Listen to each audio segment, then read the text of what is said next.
Hello, നമ്മളിന്ന് നോക്കാൻ പോകുന്നത് ഇസ്ലാമിക ചരിത്രത്തിലെ വളരെ നിർണായകമായ ചില ദിവസങ്ങളെക്കുറിച്ചാണ്. പ്രവാചകനായ മുഹമ്മദിന്റെ ജീവിതത്തിലെ അവസാന നാളുകൾ. ലഭ്യമായ ചരിത്രരേഖകളെ അടിസ്ഥാനമാക്കി ആ അന്ത്യനിമിഷങ്ങളിൽ യഥാർത്ഥത്തിൽ എന്തൊക്കെയാണ് സംഭവിച്ചതെന്ന് നമുക്കൊന്ന് പരിശോധിക്കാം. വ്യാഴാഴ്ച. എന്തൊരു ദിവസമായിരുന്നു ആ വ്യാഴാഴ്ച! ഇതൊരു സാധാരണ വാക്കുകളല്ല. പ്രവാചകന്റെ ഒരു സഹചാരി ഇബ്നു അബ്ബാസ് വർഷങ്ങൾക്ക് ശേഷവും ആ ദിവസത്തെ ഓർത്ത് വേദനയോടെ പറയുന്ന വാക്കുകളാണിത്. കാരണം ആ വ്യാഴാഴ്ച ഇസ്ലാമിക ചരിത്രത്തിന്റെ ഗതിയെ തന്നെ മാറ്റിയ ചില നിർണായക സംഭവങ്ങൾക്ക് സാക്ഷ്യം വഹിച്ചു. അപ്പോൾ സ്വാഭാവികമായും ഒരു ചോദ്യം വരും, അല്ലേ? എന്തായിരുന്നു ആ സംഭവം? മുഹമ്മദ് നബിയുടെ മരണത്തിന് വെറും 3 ദിവസം മുൻപ് നടന്ന ചരിത്രത്തിലൊരു മഹാവിപത്ത് എന്നുവരെ വിശേഷിപ്പിക്കപ്പെട്ട ആ വ്യാഴാഴ്ച യഥാർത്ഥത്തിൽ എന്താണ് സംഭവിച്ചത്? വാ, നമുക്കിതിന്റെ ഉത്തരമൊന്ന് തേടിപ്പോകാം. ശരി, അപ്പോൾ നമുക്ക് തുടങ്ങാം. ആദ്യത്തെ ഭാഗം, തർക്കത്തിനിടയാക്കിയ ഒരു അന്ത്യാഭിലാഷം. കാരണം ആ അവസാന നാളുകളിൽ ഉയർന്നു വന്ന ഒരു തർക്കം നമ്മൾ ആദ്യം മനസ്സിലാക്കണം. അത് മനസ്സിലാക്കാതെ മുന്നോട്ടുള്ള സംഭവങ്ങളുടെ ആഴം നമുക്ക് ശരിക്കും പിടികിട്ടില്ല. അപ്പോൾ എന്താണ് അവിടെ സംഭവിച്ചത്?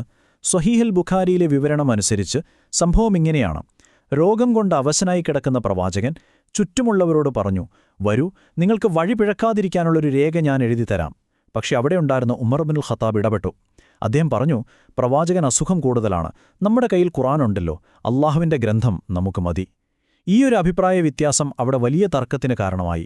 അവസാനം ആ രേഖ എഴുതപ്പെട്ടില്ല. അപ്പോ ഈ തർക്കം, അതിന്റെ പ്രാധാന്യം ശരിക്കും മനസ്സിലാവണമെങ്കിൽ ഈ വാക്കുകൾ പറഞ്ഞ ആ മനുഷ്യനെ നമ്മൾ അറിയണം.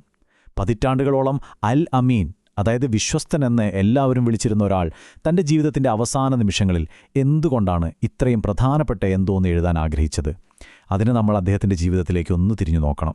പ്രവാചകനാവുന്നതിനും എത്രയോ മുൻപേ മക്കയിലെ ആളുകൾക്ക് അദ്ദേഹം ആരായിരുന്നു? പാവങ്ങളോടും മൃഗങ്ങളോടും വരെ ദയ കാണിക്കുന്ന ഒരാൾ, സ്വന്തം കാര്യങ്ങൾ സ്വയം ചെയ്യുന്ന, ആടിനെ കറക്കുന്ന, വസ്ത്രം തയ്ക്കുന്ന വിനയാൻവിതൻ, യുദ്ധം വന്നാൽ ശത്രുവിന്റെ തൊട്ടുമുന്നിൽ നിൽക്കുന്ന ധീരൻ.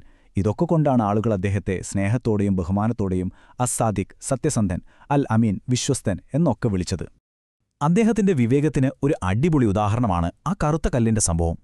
കഅബ പുനർനിർമ്മിച്ചപ്പോൾ ആ പുണ്യശില ആര് വയ്ക്കും എന്നതിനെ ചൊല്ലി വലിയൊരു തർക്കം ഒരു യുദ്ധത്തിന്റെ വക്കോളമെത്തി. അപ്പോഴാണ് അദ്ദേഹം ഇടപെട്ട് എല്ലാവർക്കും സന്തോഷമുള്ള വളരെ ലളിതമായൊരു പരിഹാരം നിർദ്ദേശിച്ചത്. അദ്ദേഹത്തിലുള്ള ആളുകളുടെ വിശ്വാസം എത്ര വലുതായിരുന്നു എന്ന് ഇതിൽ നിന്ന് തന്നെ വ്യക്തമാണ്.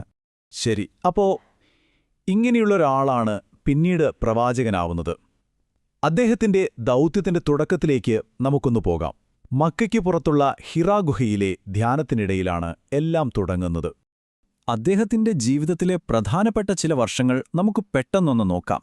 ഇത് മനസ്സിൽ വെച്ചാൽ തുടർന്നുള്ള കാര്യങ്ങൾ എളുപ്പത്തിൽ മനസ്സിലാകും. 570-ൽ മക്കയിൽ ജനിക്കുന്നു. 40-ാം വയസ്സിൽ, അതായത് 610-ൽ ആദ്യമായി ദിവ്യബോധനം ലഭിക്കുന്നു. കടുത്ത എതിർപ്പുകളെ തുടർന്ന് 622-ൽ മദീനയിലേക്ക് പലായനം ചെയ്യുന്നു. അതാണ് ഹിജ്റ.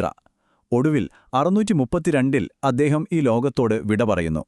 അപ്പോ 40-ാം വയസ്സിൽ ആദ്യമായി ആ വെളിപാട് കിട്ടിയപ്പോൾ അദ്ദേഹത്തെ ആദ്യം വിശ്വസിച്ചത് മറ്റാരുമല്ല, അദ്ദേഹത്തിന്റെ ഏറ്റവും അടുത്ത ആളുകളായിരുന്നു. അദ്ദേഹത്തിന്റെ ഭാര്യ ഖദീജയാണ് ഇസ്ലാമിൽ വിശ്വസിച്ച ആദ്യത്തെ സ്ത്രീ.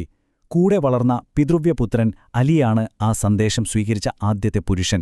എന്നാൽ ഈ സന്ദേശം പരസ്യമായി പ്രഖ്യാപിക്കാൻ തുടങ്ങിയപ്പോൾ മക്കയിലെ പ്രമാണിമാരിൽ നിന്ന് വലിയ എതിർപ്പാണ് വന്നത്. അവർ അദ്ദേഹത്തെ പിന്തിരിപ്പിക്കാൻ പണവും അധികാരവും ഒക്കെ വാഗ്ദാനം ചെയ്തു. അപ്പോൾ അദ്ദേഹം പറഞ്ഞ ആ മറുപടി വളരെ പ്രശസ്തമാണ്. അവരെന്റെ വലതുകൈയിൽ സൂര്യനെയും ഇടതുകൈയിൽ ചന്ദ്രനെയും വെച്ചു തന്നാലും ഞാൻ ഈ ദൗത്യത്തിൽ നിന്ന് പിന്മാറില്ല. ഈ കഠിനമായ കാലഘട്ടത്തിൽ അദ്ദേഹത്തിന് ഏറ്റവും വലിയ സംരക്ഷണം നൽകിയത് പിതൃവ്യനായ അബൂ താലിബായിരുന്നു. അങ്ങനെ മക്കയിലെ പീഡനം സഹിക്കാൻ പറ്റാതായപ്പോൾ ചരിത്രത്തിലെ ആ വലിയ പലായനം നടന്നു, ഹിജ്റ. മക്കയിൽ നിന്ന് മദീനയിലേക്കുള്ള ആ യാത്ര ഒരു പുതിയ അധ്യായത്തിന്റെ തുടക്കമായിരുന്നു. അവിടെയാണ് ആദ്യത്തെ മുസ്ലിം സമൂഹം രൂപം കൊള്ളുന്നത്, അദ്ദേഹം അവരുടെ നേതാവായി മാറുന്നത്. മദീനയിലെത്തിയ ശേഷവും ധാരാളം യുദ്ധങ്ങളുണ്ടായി. അതിൽ വളരെ പ്രധാനപ്പെട്ട ഒന്നാണ് ഖൈബർ യുദ്ധം. ദിവസങ്ങളോളം ശ്രമിച്ചിട്ടും വിജയം കിട്ടാതായപ്പോൾ ഒരു ദിവസം രാത്രി പ്രവാചകൻ ഒരു പ്രഖ്യാപനം നടത്തി. നാളെ ഞാൻ ഈ പതാക ഒരാൾക്ക് നൽകും. അയാൾ അല്ലാഹുവിനെയും അവന്റെ ദൂതനെയും സ്നേഹിക്കുന്നു. അല്ലാഹുവും അവന്റെ ദൂതനും അയാളെയും സ്നേഹിക്കുന്നു. വിജയം കൊണ്ടല്ലാതെ അയാൾ മടങ്ങിവരില്ല. പിറ്റേന്ന് രാവിലെ എല്ലാവരും ആകാംക്ഷയോടെ കാത്തിരുന്നു. ആ പതാക കിട്ടിയത് ഇമാം അലിക്കായിരുന്നു. അദ്ദേഹം ആ യുദ്ധത്തിൽ നിർണായക വിജയം നേടുകയും ചെയ്തു. അതുപോലെ തന്നെ പ്രധാനപ്പെട്ട ഒന്നാണ് തബൂക്ക് യുദ്ധത്തിന് പോകുന്നതിന് മുൻപ് നടന്ന ഈ സംഭവം. പ്രവാചകൻ മദീനയുടെ ചുമതല അലിയെ ഏൽപ്പിച്ചു. അപ്പോൾ അദ്ദേഹം അലിയോട് പറഞ്ഞ ഒരു വാക്കുണ്ട്, മൂസയ്ക്ക് ഹാറൂൺ എങ്ങനെയായിരുന്നോ അതുപോലെയാണ് നീ എനിക്ക്. ഒരൊറ്റ വ്യത്യാസം മാത്രം, എന്റെ ശേഷം മറ്റൊരു പ്രവാചകൻ വരാനില്ല. മൂസാ നബി പോയപ്പോൾ ജനങ്ങളെ നയിക്കാൻ ഏൽപ്പിച്ചത് സഹോദരനായ ഹാറൂണെയായിരുന്നു. ഈ താരതമ്യം കൊണ്ട് എന്താണ് ഉദ്ദേശിച്ചത് എന്നത് വളരെ പ്രധാനപ്പെട്ട ഒരു ചർച്ചാവിഷയമാണ്. ഓക്കെ, ഇനി നമ്മൾ കഥയുടെ ഏറ്റവും പ്രധാനപ്പെട്ട ഭാഗത്തേക്ക് വരുവാണ്. പ്രവാചകന്റെ ജീവിതത്തിലെ അവസാന വർഷം, അദ്ദേഹത്തിന്റെ അവസാനത്തെ ഹജ്ജ് യാത്ര. ആ യാത്ര കഴിഞ്ഞ് മടങ്ങുന്ന വഴിക്ക് ഗദീർഖും എന്നൊരു സ്ഥലത്തുവെച്ച് നിർണായകമായൊരു സംഭവം നടക്കുന്നു. സമയം ഹിജ്റയ്ക്ക് ശേഷം 10-ാം വർഷം. പ്രവാചകൻ തന്റെ അവസാനത്തെ ഹജ്ജ്, അതായത് വിടവാങ്ങൽ ഹജ്ജ് നിർവഹിക്കുകയാണ്. കൂടെയുള്ളത് ആയിരക്കണക്കിന് ആളുകളാണ്. ഓർക്കണം, ഒരു വലിയ ജനസഞ്ചയത്തിന് മുന്നിലാണ് ഇനി നടക്കാൻ പോകുന്ന കാര്യങ്ങളെല്ലാം സംഭവിക്കുന്നത്. അങ്ങനെ ഹജ്ജ് കഴിഞ്ഞ് മടങ്ങുന്ന വഴിക്ക് ഗദീർഖും എന്നൊരു സ്ഥലത്ത് വെച്ച് അദ്ദേഹം എല്ലാവരെയും ഒരുമിച്ച് കൂട്ടി. എന്നിട്ട് അലിയുടെ കൈപിടിച്ചുയർത്തി ഒരു പ്രഖ്യാപനം നടത്തി, ഞാൻ ആരുടെയെല്ലാം മൗലയാണോ, ഈ അലിയും അവരുടെ മൗലയാണ്. ഈ മൗല എന്ന വാക്കിന്റെ അർത്ഥത്തെ ചൊല്ലി വലിയ തർക്കങ്ങളുണ്ട്. ഷിയ വ്യാഖ്യാനമനുസരിച്ച് ഇതിന്റെ അർത്ഥം നേതാവ് അല്ലെങ്കിൽ രക്ഷാധികാരി എന്നാണ്. എന്നാൽ മറ്റു വ്യാഖ്യാനങ്ങൾ പറയുന്നത് സുഹൃത്ത് അല്ലെങ്കിൽ പ്രിയപ്പെട്ടവൻ എന്നൊക്കെയാണ് അർത്ഥമെന്നാണ്. ശരി, അപ്പോൾ ഇപ്പോൾ നമ്മൾ തുടങ്ങിയ ഇടത്തേക്ക് തന്നെ തിരികെ വന്നിരിക്കുകയാണ്. പ്രവാചകന്റെ മരണക്കിടക്കയിലേക്ക്, നമ്മൾ ആദ്യം സംസാരിച്ച ആ എഴുതാൻ സാധിക്കാതെ പോയ ഒസ്യത്തിലേക്ക്. അപ്പോൾ സ്വാഭാവികമായും ഒരു ചോദ്യം വരും, അല്ലേ? എല്ലാവരുടെയും മുന്നിൽ വെച്ച് ഗദീർഖുമ്മിൽ ഒരു പ്രഖ്യാപനം നടത്തിയിട്ടും വീണ്ടും മരണക്കിടക്കയിൽ വെച്ച് നിങ്ങൾ വഴിപിഴക്കാതിരിക്കാനുള്ള ഒരു രേഖ എഴുതാൻ അദ്ദേഹം ശ്രമിച്ചെങ്കിൽ എന്തായിരിക്കും അതിലെഴുതാൻ ഉദ്ദേശിച്ചത്? ഇതിനുള്ള ഉത്തരമായി ഈ ചരിത്ര സ്രോതസ്സുകൾ മുന്നോട്ട് വയ്ക്കുന്ന ഒരു രേഖയുണ്ട്. വിശുദ്ധ ഒസ്യത്ത് എന്നറിയപ്പെടുന്ന രേഖ. പ്രവാചകൻ മരണപ്പെട്ട ആ രാത്രിയിൽ അദ്ദേഹം ഇത് ഇമാം അലിക്ക് പറഞ്ഞുകൊടുത്തു എന്നാണ് ഈ രേഖകൾ അവകാശപ്പെടുന്നത്.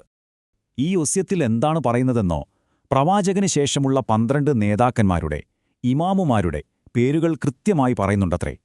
അതിൽ ഒന്നാമൻ അലി അൽ മുർത്തദ, അദ്ദേഹത്തിനു ശേഷം മകൻ അൽ ഹസൻ, പിന്നെ സഹോദരൻ അൽ ഹുസൈൻ, പിന്നെ ഹുസൈൻ്റെ മകൻ അലി സൈനുൽ ആബിദീൻ, അദ്ദേഹത്തിന്റെ മകൻ മുഹമ്മദ് അൽ ബാക്കിർ എന്നിങ്ങനെ ആ പരമ്പര തുടരുന്നു. ഈ എല്ലാ സംഭവങ്ങളുടെയും ചർച്ചകളുടെയും അവസാനം നമുക്ക് ഈ ഒരു കാര്യത്തിൽ നിർത്താം. ഈ സ്രോതസ്സുകളൊക്കെ ഒരേപോലെ ഊന്നിപ്പറയുന്ന പ്രവാചകന്റെ ഒരു അവസാന മാർഗനിർദ്ദേശം.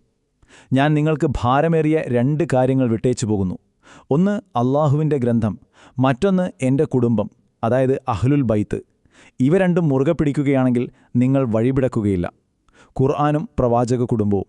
ഈ 2 കാര്യങ്ങളെ മുറുകെ പിടിക്കുന്നതിലാണ് യഥാർത്ഥ മാർഗദർശനം എന്ന സന്ദേശം നൽകിക്കൊണ്ടാണ് അദ്ദേഹം വിടവാങ്ങിയതെന്നാണ് ഈ രേഖകൾ വ്യക്തമാക്കുന്നത്.